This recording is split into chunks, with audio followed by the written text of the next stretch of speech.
Hi everyone, welcome to our monthly meeting. So this meeting, we're going to concentrate on talking to Jerica, which almost all of you would know because she's one of our community managers and moderators.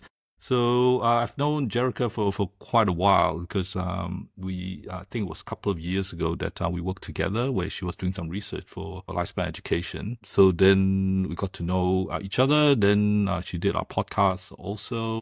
And then she had her own educational journey. But instead of me telling you about that, I'm going to leave it for Jerica to tell Yes. us about herself. So today, what we're going to do is that we're going to have a presentation from Jerica. And then we'll have a conversation with her. I'll have that with her, but all of you who have questions can put it into the chat. And those of you who are watching this as a recording, you can put your questions through our different groups, especially our general chat on Discord or the common room on WhatsApp. All right, Jerica, over to you. Yeah. Okay. Hello, everyone. It was nice seeing you here in our monthly meeting. So I'm going to share my screen. Oh, maybe a second. I'm going to share everything. Yeah. Okay. So today we are going to talk about my exchange student journey in Japan. So first, let's have a short introduction about myself. I am Jerica Fajardo. I'm based from the Philippines. My home university is University of the Philippines, Diliman, and currently taking up a Bachelor of Secondary Education in Health Education. So my host university in Japan is University of Shizuoka, Japan. That's from batch 2023 to 2024. It's actually for just first term. So, and my course is international relations. So, there's a quote here we have here down here that I never imagined living in a different country would change me this much because I never see myself uh having a lot of connections from different country or like different ethnicity because I was too shy when I was so young. So yeah, I never see myself doing this. Okay, next slide is why I joined the exchange program. So a little background. Back in 2019, I guess, or before pandemic, I saw my org mate's post on Facebook that he was in Thailand, but then um the pandemic came and then I saw him he was in quarantine in Thailand and I was questioning myself like why is he in Thailand? And then when I read the caption that he's doing an exchange term in Thailand, but the pandemic came. So it was so sad that he's in quarantine. But yeah, I think it's kind of like a little I got a bit curious about why why should I not join like this kind of opportunity because you could meet a lot of people. You can actually you can also study abroad. So yeah, after that since pandemic came, I did not think much about applying for exchange programs since pandemic was super draining because everyone were quarantined for 2 years. We did not go outside, and when we came back, I think 2023, so we have like 50% face to face, 50% online classes. And then I think we went to since we came back to university, we went to a bar and a, I met this girl from France. So she approached me that, "Hi, you're so cute." So now I'm like, "Yeah, thanks." And then I asked her, where are you from and why you're here?" Then she said that, "Oh, I'm studying here at I'm currently an exchange student here in the University of the Philippines." And I told her, "Oh, really? I'm a regular student there." And then she asked, like, "Oh, okay, maybe we could be friends." So we became friends, and I met all of the exchange students that semester. So there are like 14 exchange students that time. So that after that we we actually made a really good connections for the whole semester. So that's probably 5 months. Yeah. And maybe the time when they were going back to their country, they told me that, oh, you should try doing exchange program. Maybe you should try it in France or Thailand or Japan, anywhere you want.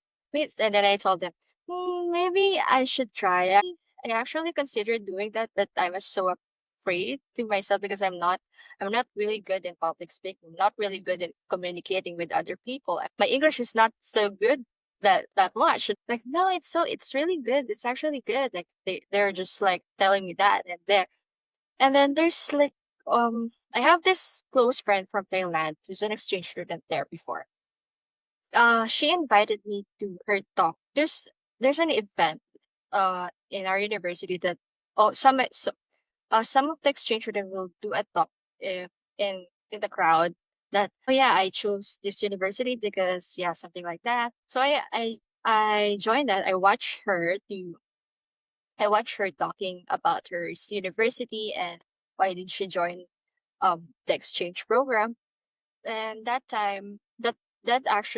actually made me think of doing the exchange program as well, because after that there's like a stall around the I'm not sure if that's a theater, but it's maybe a building. There's a lot of stall. Maybe there are some university stalls, from university. I'm not sure. I don't remember much about the university, but from the country, Netherlands, Germany, Canada, Thailand, Japan. So yeah, I inquire each of their informations about it. So yeah, I took a picture with the informations and then like, okay, let me try applying. So yeah, okay. But and then when I prepare all the requirements, I was so hesitant because I'm not sure if I would get the slot because I'm not really good in Japanese. So I don't know if I would get this opportunity, and I know that there's a high demand when applying for exchange programs, especially that um they are getting students, the really good students. Yeah. So that's something that I done by myself. And then I submitted the requirements maybe few hours until the deadline. So I think that's March 3rd. I'm not sure. Yeah, something like the end of the month, and then like few hours until the deadline, I passed the requirements. And then after that, maybe few weeks after, I got that email that yeah, you're listed, and then and I was like, wow, okay. And then you're going to undergo an interview, personal interview. So like, okay, I'm gonna prepare for this because I mean it's actually a good sign that you've been in a shortlisted I mean, yeah, shortlisted um student. So yeah, I tried practicing for my interview, and it was so great. I was super nervous about the interview because I don't know if I would, do my best, if I would be, get this up. But I told myself that okay, I'm gonna do this nervous, I'm gonna do this afraid, because that's probably I could show my best version of myself. Yeah. So next, oops, yeah, adjusting to a new life. So yeah, let's jump to when I was in Japan. At first, when I arrived in Japan, I thought I was like, oh, I feel like I'm just, something familiar. I feel like there's something familiar here, and it feels really welcoming. So I don't feel any pressure when I first step in Japan. Like, oh, it feels like home. Honestly, yeah, it feels like home because everything's really amazing. Everything's really amazing. People are so nice. Even the staff in the airport. Um, Although I think the staff from the airport thought that I was Japanese, so they were talking to me in Japanese, and like, oh my god, this is kind of some pressure to me because I'm not really good in Japanese, and I honestly don't understand Japanese that time. Well, I study Japanese, but I'm not really that good, and what I know is just really basic. So they were asked the time when I was in the airplane. There's a Japanese staff that asked me, they want some coffee, they want some water or Coca Cola, mizu to kora, something like that. Then I don't understand it, so I'm like under. So I answer under pressure that okay, I'm gonna get Coca-Cola instead of water, but I really wanted to get the water, but since I was so pressured to answer, okay, I'm gonna get cola. So yeah, that's like a funny background when I was in the airplane. Then when I was in Japan, I went to the convenience store and I got some items, but I'm not familiar that you have to bring your own bag when you go shopping there.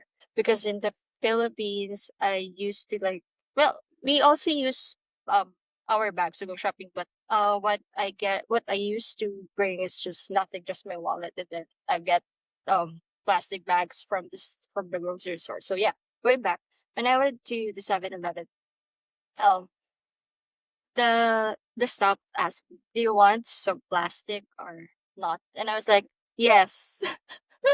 I answered yes. And they were like, What are you saying?" I said, so the staff like point out plastic bag or not. So like, oh, okay, I'm gonna get plastic bag. So okay, just like some kind of funny moment that I remember. And yeah, okay, that's next. Student life and new experiences. So the class setup differences. Actually, when I first enrolled to Japanese class, I can say that it was really, but it's not easy, but it's manageable because maybe I think we have like 2 units per course. And in the Philippines, we have like 3 units per course. So I don't know if that's because of the units or it's just about how they teach in Japan and how we teach here in the Philippines. So I think I if I would be asked which setup I would choose, I probably choose Japan setup because it was really manageable. When I was in this class, this is a big class. It's an English class. Actually, it's literacy class. So my professor is a Canadian, and all of my classmates were Japanese, and they were not really good in English, but they try to communicate in English as much as possible. I mean, they need to they need to speak in English because this is an English class. So, um, what we do here is that we're just playing games. We're like preschools here. So my professor would provide board games, card games, and everything, and then after then we're gonna play. So each group we're gonna play, and then we'll do a report about what's your experience playing this game and stuff. But there's actually a twist in the game because the game is about environmental stuff. Later I will show you. Okay.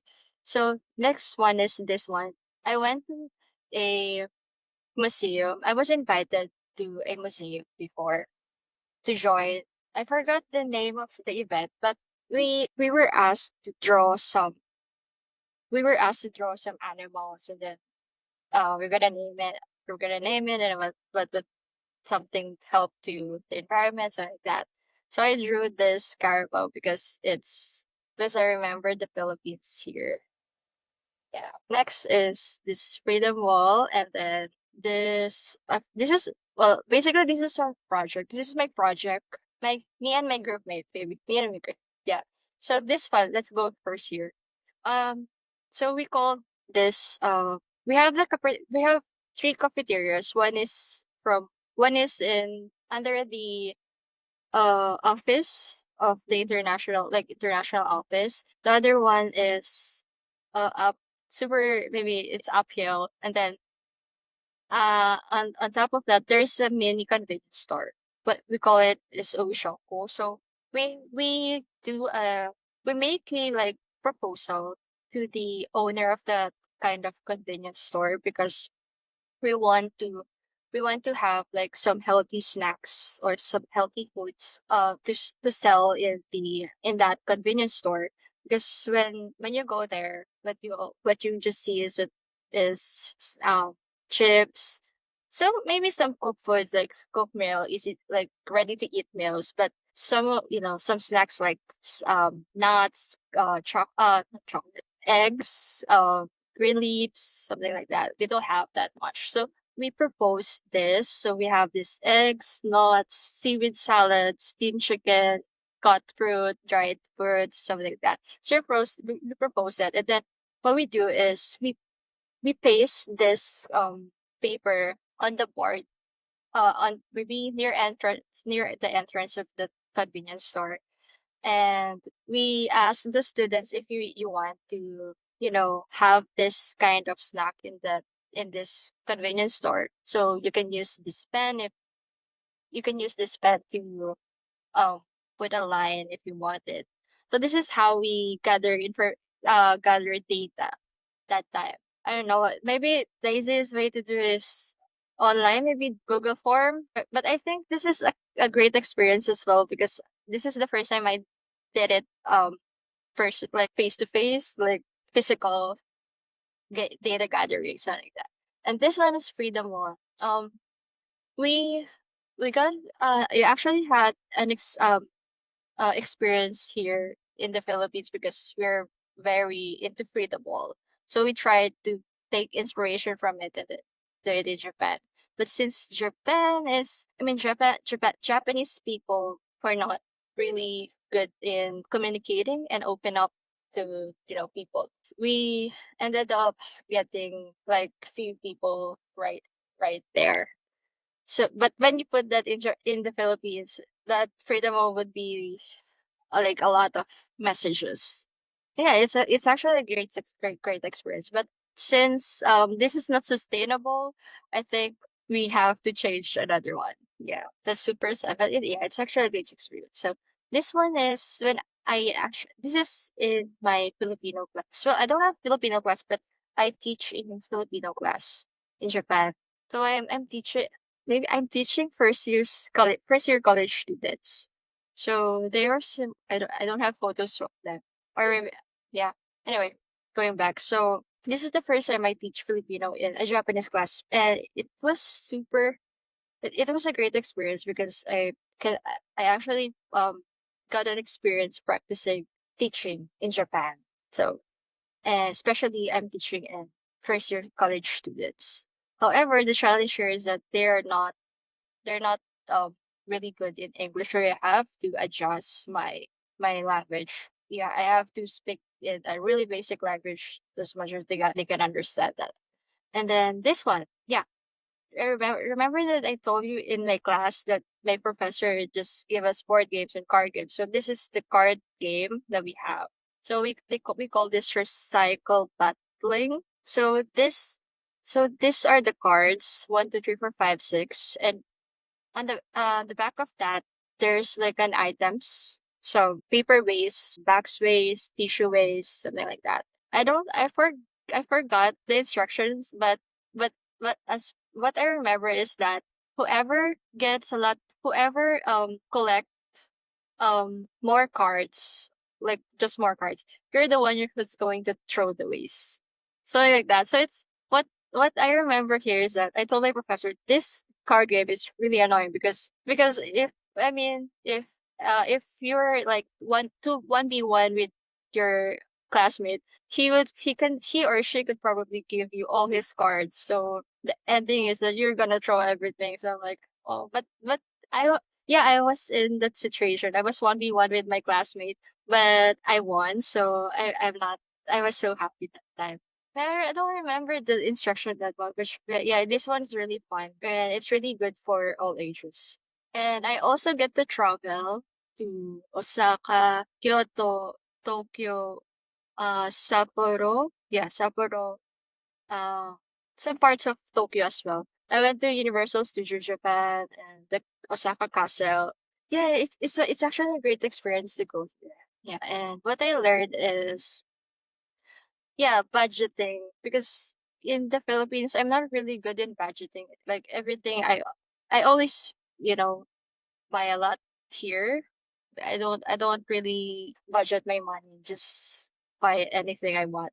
But there I learn how to budget my money because I don't have, I don't have I don't have my mom, I don't have my parents there, so I have to budget my money. And then challenges like walking a lot. Like I always tell this to my Japanese friends. I mean, before with Leong, when we first met, I told him that yeah, I walk a lot here. And it was really, really, really tiring. So if you talk to my Japanese friend, they would say, "Oh yeah, Jerica, she hates walking."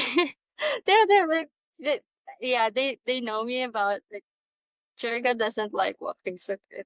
And then language barrier, yeah, it's just what I told you. If you're not good in Japanese, yeah, it's probably one of the hard challenging. Um, thing that you would do in Japan is the language barrier. So you have to like use your Google Translator or maybe study Japan. That's the best thing to do. And then living independently, um I think, yeah, that's one thing that's also a challenge for me because I have to do my laundry. Although I do my laundry in the Philippines, but here, yeah, I have to do groceries alone. So it's really hard because, yeah, let's go back to walking a lot because I have to walk to the grocery stores, get all the stuff from the grocery stores, and then walk for like 30 minutes going back to the dorm. And then my dormitory was like uphill, so we were s- I was really tired on going there. And then do the tree life lessons. There are so many people around the world that you will meet. So some are nice, caring, rude, and more. But always, choose to be kind and considerate because we are all different. Especially we think differently. Um Also don't be so frugal with yourself, but also be responsible spending. Yeah, yeah, because in Japan, yeah, I buy some good skincare, expensive ones, but I try as much as possible. I try to limit my budget with some, some of the activities because honestly, it's really expensive to go on activities in Japan. Like I spend a lot of money when I traveled to like 4 cities. Yeah, but yeah. Anyway, living independently was the best decision ever. Yeah, I actually wanted to go back to Japan and live there. Yeah, it's actually a dream. And yep, that's it. Thank you. Okay, well, thanks, Jerica. So let's move on. And any students who, if you have questions, then put it into the chat, and we can ask Jerica about it. But I'm going to speak to Jerica. So obviously, as we both described, that I've known Jerica for a while, and you want to take the audience through your contact with the company, and then what actually led you to this point. Yeah. Okay. Mm-hmm. Yeah. So yeah, go describe when you first when you first was aware of this company, and you know what we did, and the initial contract we had, the job that you did, and then what you did after that, and what made you then come back to what you're doing with us now. Yeah, okay, okay. So, I was actually looking for a lot of jobs in Japan, but since I'm not really a good Japanese speaker, I got rejected for a lot of times. I cannot count I cannot count, maybe like 20s, 30s, something like that, because oh, I'm so sorry you cannot speak Japanese that well, so we need someone who can speak Japanese, like, fluent in Japanese. So I look online and I don't I forgot what I searched, but I probably searched there is education because I'm I'm an education student, so I have to search something like related to my course. But and then I came up with Leong's job posting. I think it's social media researcher, and I'm So like, yeah. oh, and then when I read the descriptions, I'm like, maybe I can try this because I'm an international student, so I probably might contribute to uh what he needs. So yeah, I tried applying there, and I don't remember much on when did I apply and how long did I get your message, because that was like 2023, and my brain's not really, I don't remember much.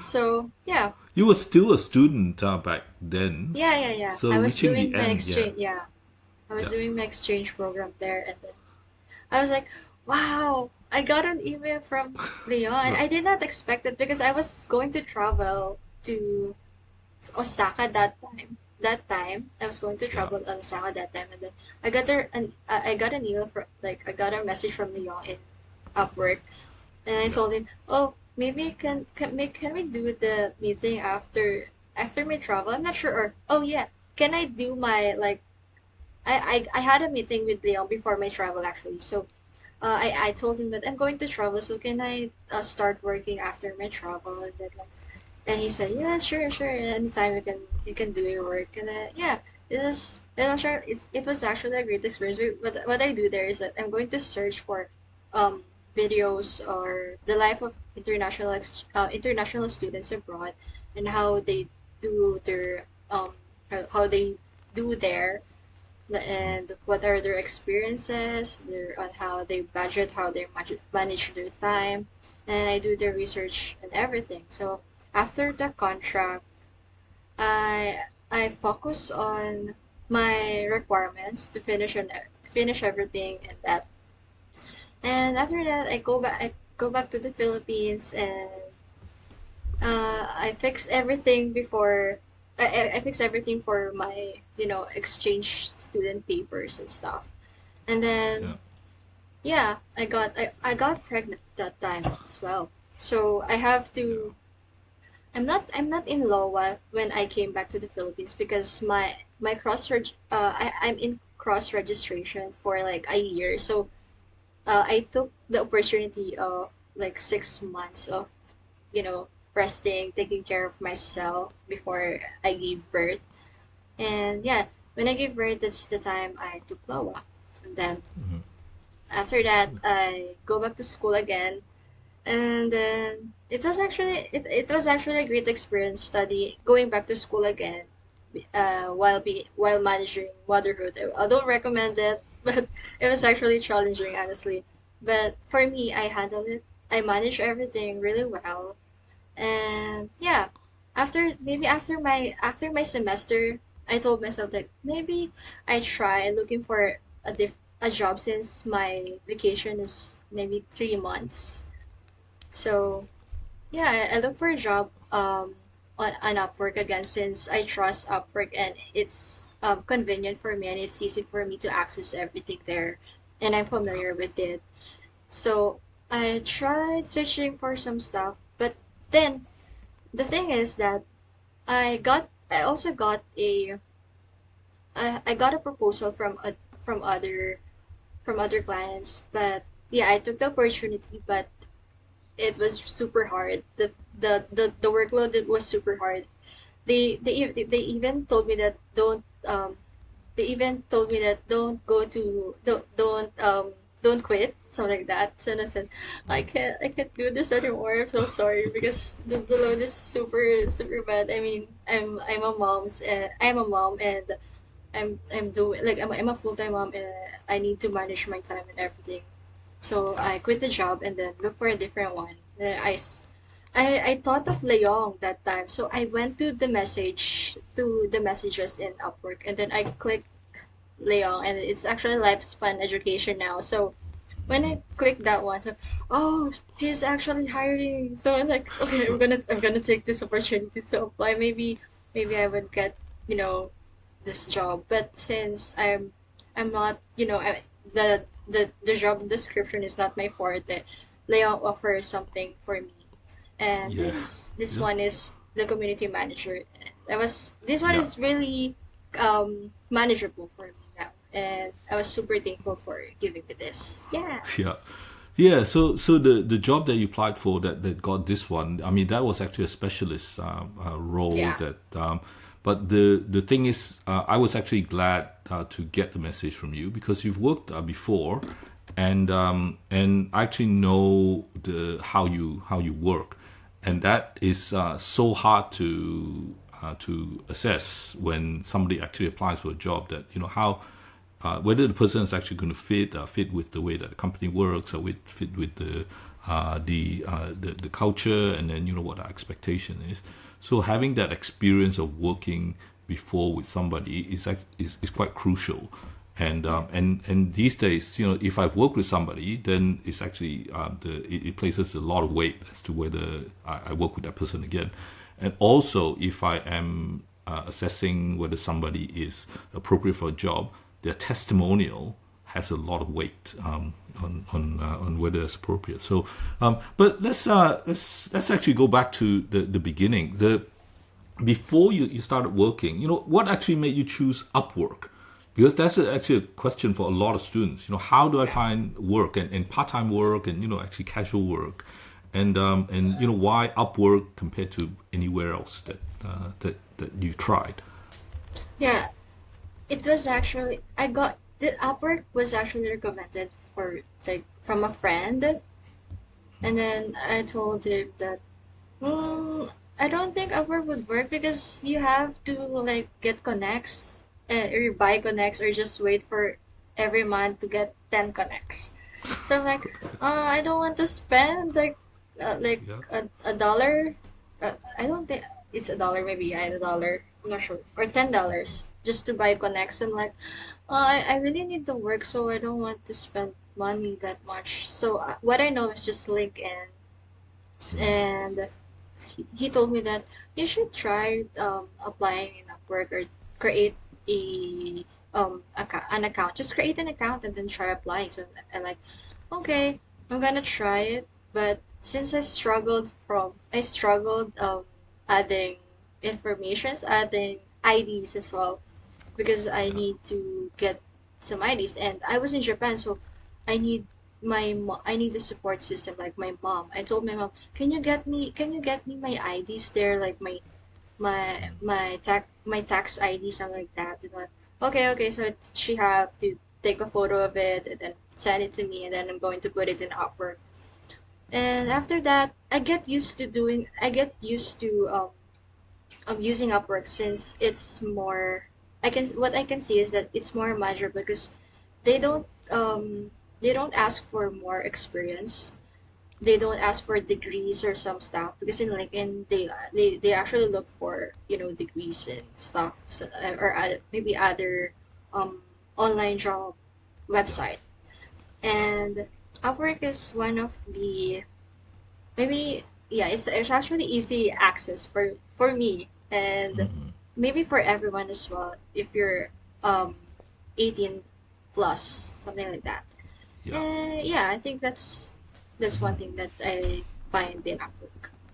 Yeah, I think because for last minute education we hire a lot through Upwork, and for a lot of different jobs and we've seen a lot of application, and so that's one of the problems that students and fresh graduates have is what do you put that makes you different from everyone else, and what we found is that it really is about how you introduce yourself, and you definitely don't use AI because everybody uses AI. And so when you read that application, if you have 400 applications and then you can recognize that 380 of them are AI, you don't get that attention. So I remember yours is because you were an international student, and I was looking for people that the whole company is about students. So you actually stand out, but you don't know that, and so it's actually you have to apply a lot, but make it very unique about what yours is. So the when you start getting that, so when you started working, tell me about that work experience. So you're online, and we're communicating, I've defined to you, this is what actually needs to be done. How do you balance that with your studies, because there's quite a lot of studies that you still have to do. Since I'm always online, I'm always on social media, so Yeah. I think I manage my work and my academics so well. Especially that the workload is not that heavy for me, since I also do research and stuff. So I tried I tried I tried to manage my time. Yeah.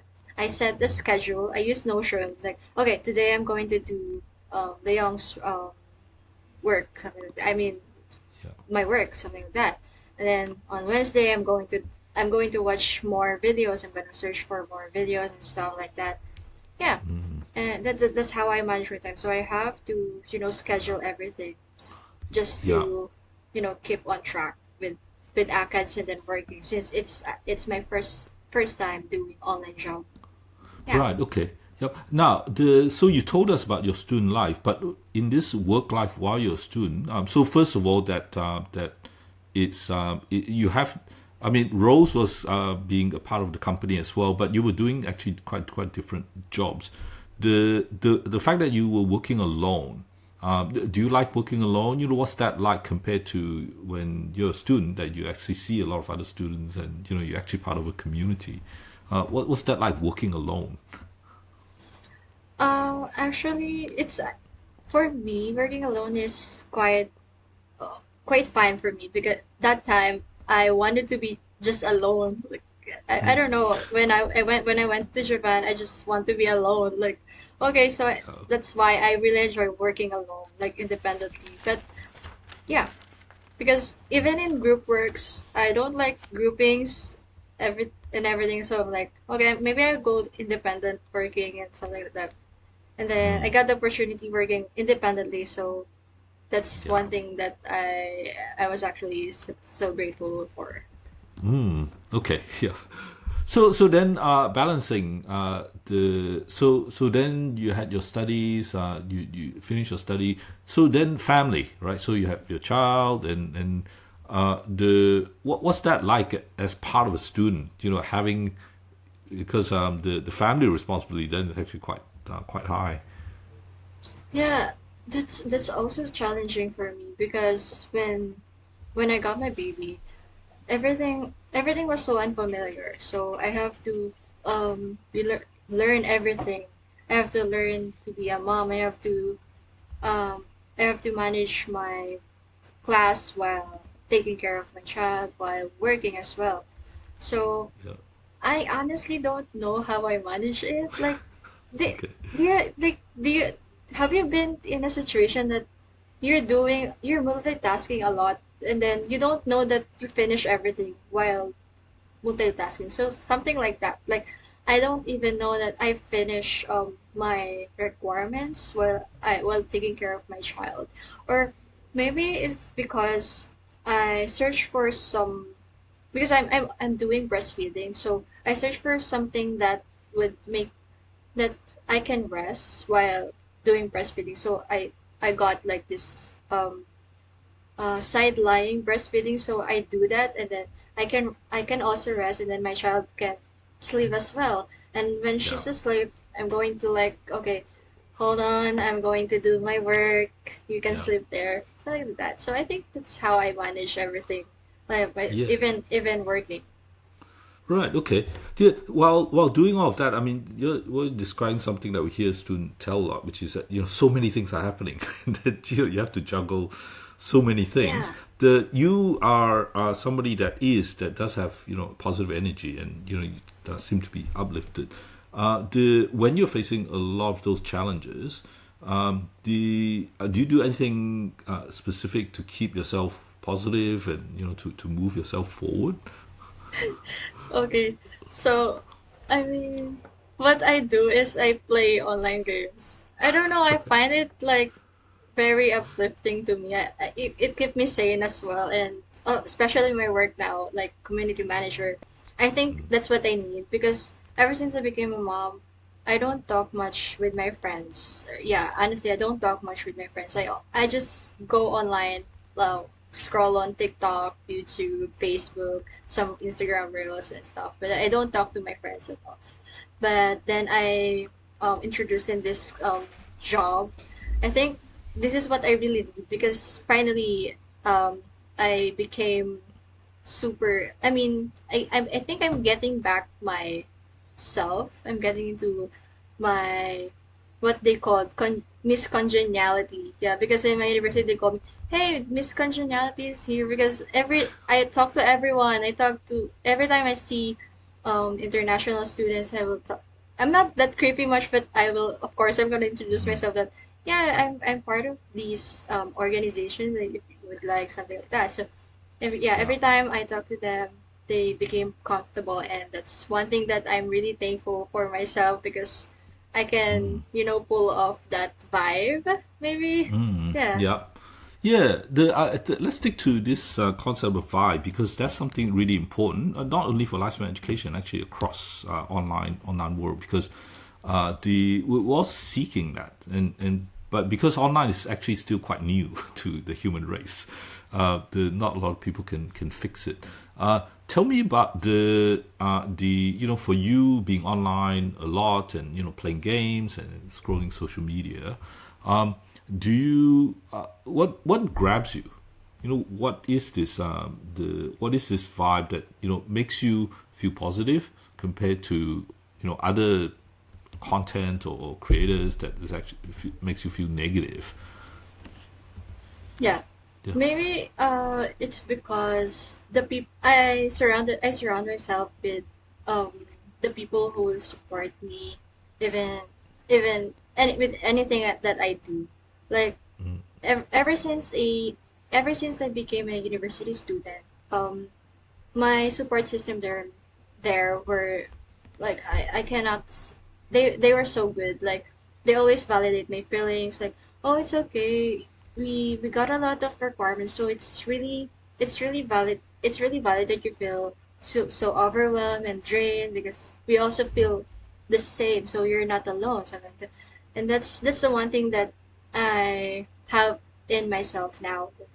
Yeah, yeah, probably we should surround ourselves with um positive people, or maybe a good support system that will support you, and that will validate your feelings and will not, just brush off or dismiss your feelings. Yeah, yeah. that's one thing that I would look for. Yeah. So the now getting back to when when I wasn't actually looking for more community managers because actually Rose was working out actually pretty well, and then Nasir was actually on board, and so when you made that contact for that other role that is actually not what your background is, um, I thought the if you're looking for work, then I want to find work for you. And a lot of organizations now and companies have that flexibility that you don't have to do things a certain way. So it's really about the person and what's actually valuable. So when you came in, then it's watching what you do and where you can actually contribute. So your role in the community manager is actually partially defined by the company, but actually partially defined by you.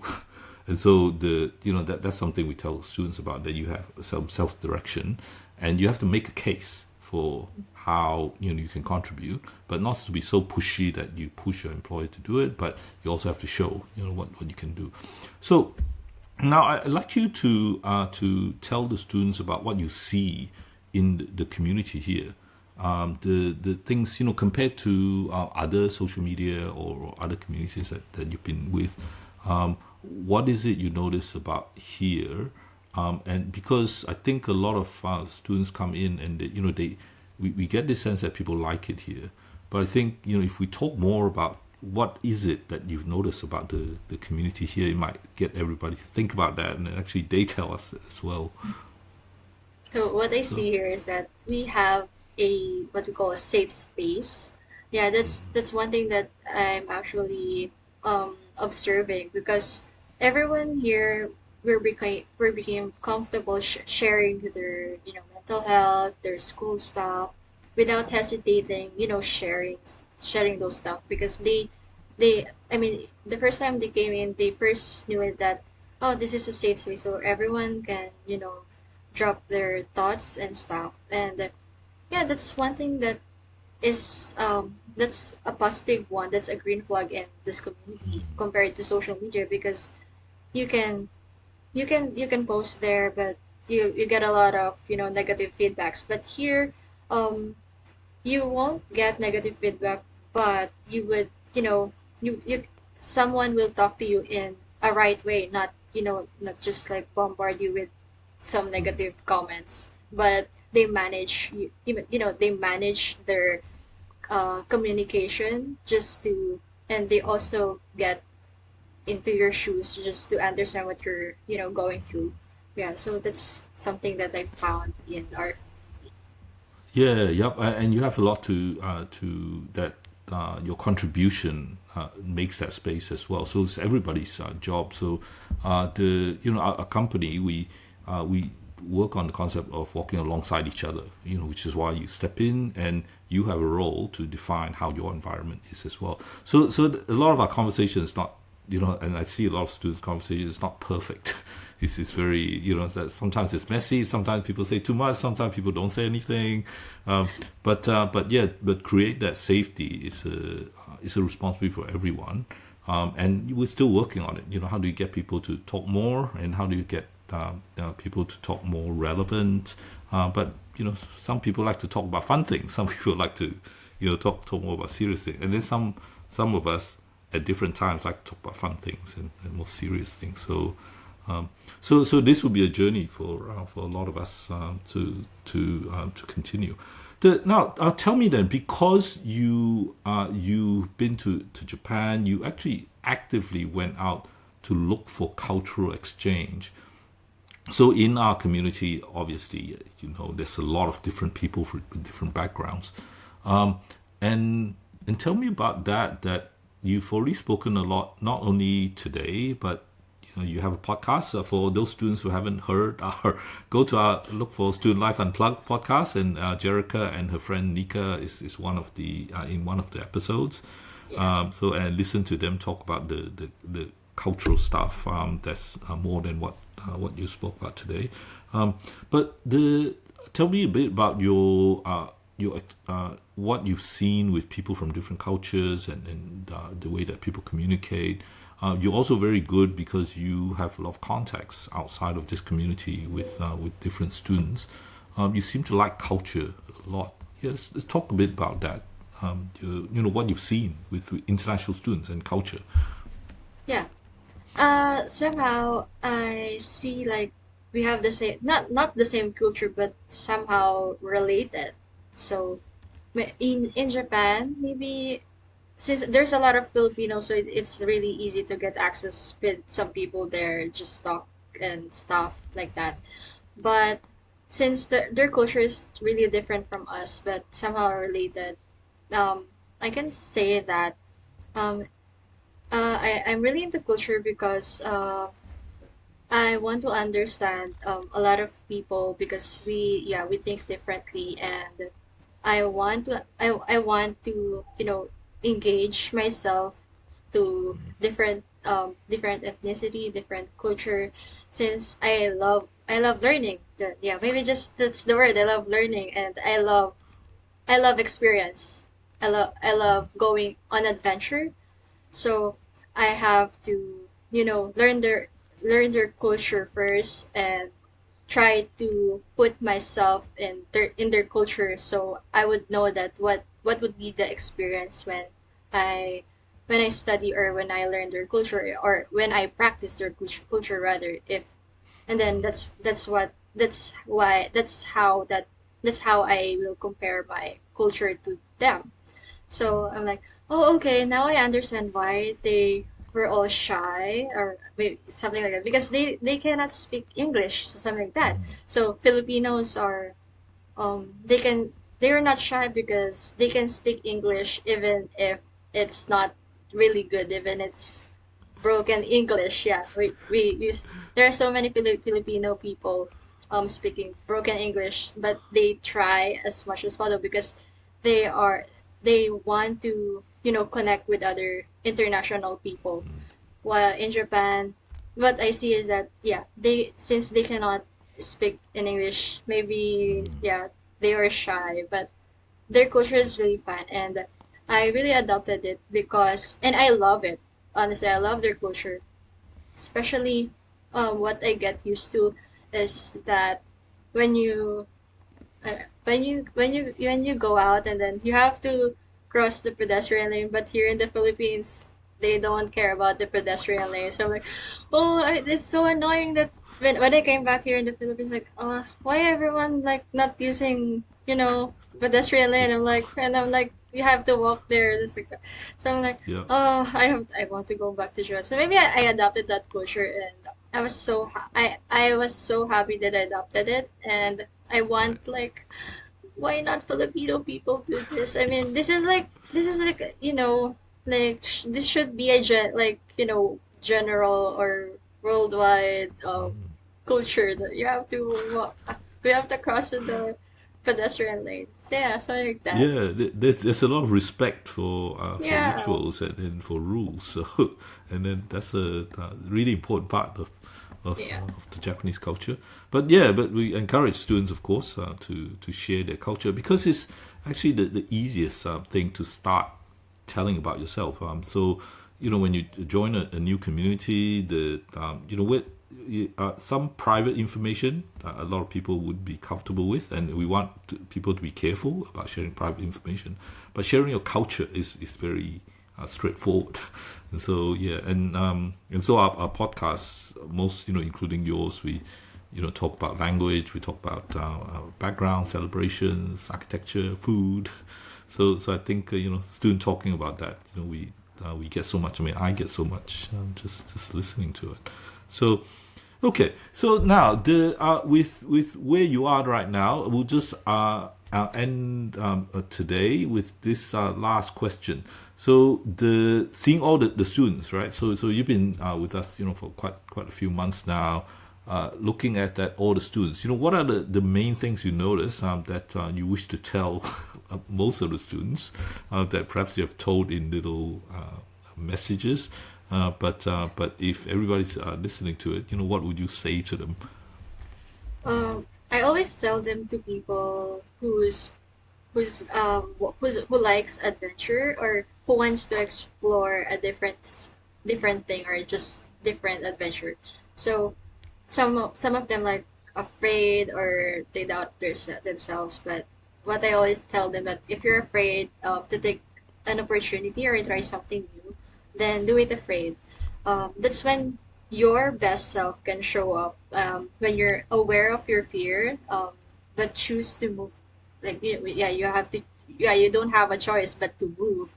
So you don't need to wait for your confidence to boost up. So do it scared. And I think that's something like, a courage that you can show off to people. And also, you don't have to be perfect every time, like every day. You don't have to be perfect. So just take some, just take small steps because every little progress still counts. And what I always tell as well is that you're braver than you think. Yeah, so that's it. Yeah. Okay. Well, thanks, Jerica. So obviously Yeah. we'll still be talking a lot in the forum on WhatsApp and on Discord. Any students that have questions, please do ask when you're watching this as a recording, and we look forward to more a lot of conversation and a lot of exchange. Right. So thank you. Thank you.